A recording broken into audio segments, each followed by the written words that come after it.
He's called the Godfather of Israeli cybersecurity.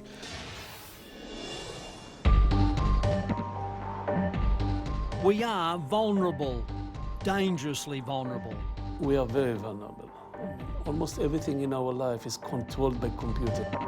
Computer chips in your phone, in the air conditioner here, perhaps controlling the camera here. We are surrounded by computer chips, and each one of them is vulnerable to cyber attack. Major General Isaac Ben Israel is the chairman of the Blavatnik Center for Interdisciplinary Cybersecurity Research, and I got to speak to him in October of 2019, and he was very spiritual in his discussion as to why Israel is so proficient in technology and in artificial intelligence, and in artificial intelligence for good, which the country is perhaps the global leader in. Here is that conversation. You have to understand that we did not invent the wheel in 2010. We already had a very developed ecosystem of what we call high-tech. And high-tech is about computers and communication between computers.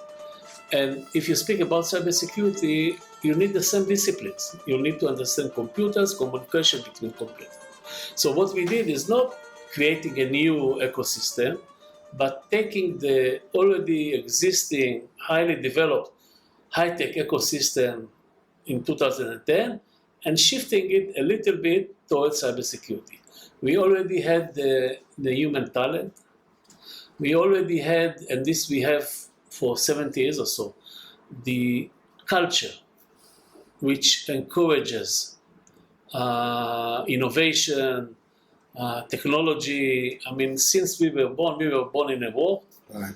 And since we were born, we understood that we cannot really close the numeric gap between us and our neighbors.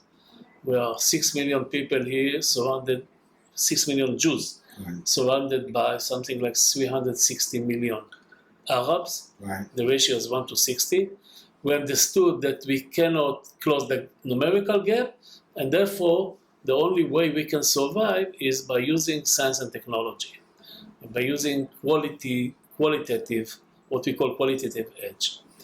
And so we took the basic Jewish culture, which it's strange, but it's Jewish culture fits very well science and technology.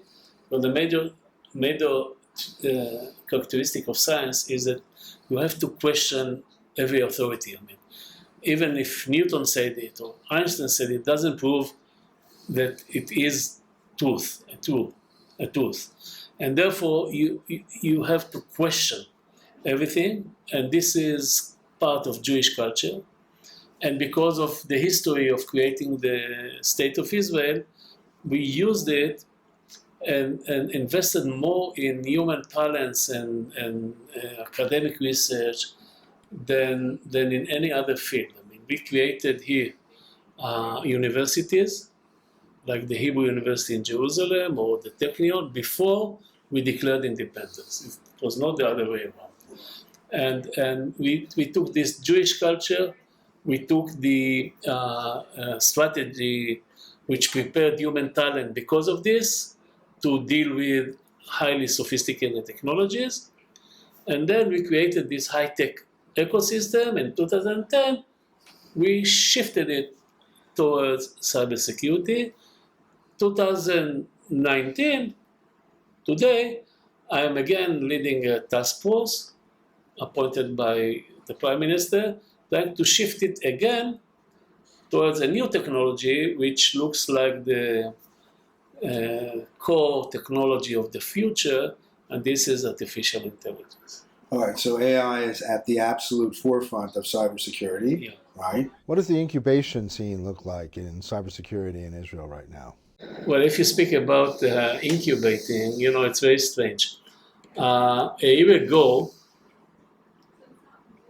actually September 2018, there was some think tank in Europe which published a research on the number of AI startups in the world. And they counted in every country how many AI startups you have, they accumulated it, and then they analyzed the results. They came to the conclusion, this was a year ago, that 40% of the AI startups in the world are located in the United States of America, most of them around Silicon Valley in San Francisco. Second one in the list a year ago was with 11%, China.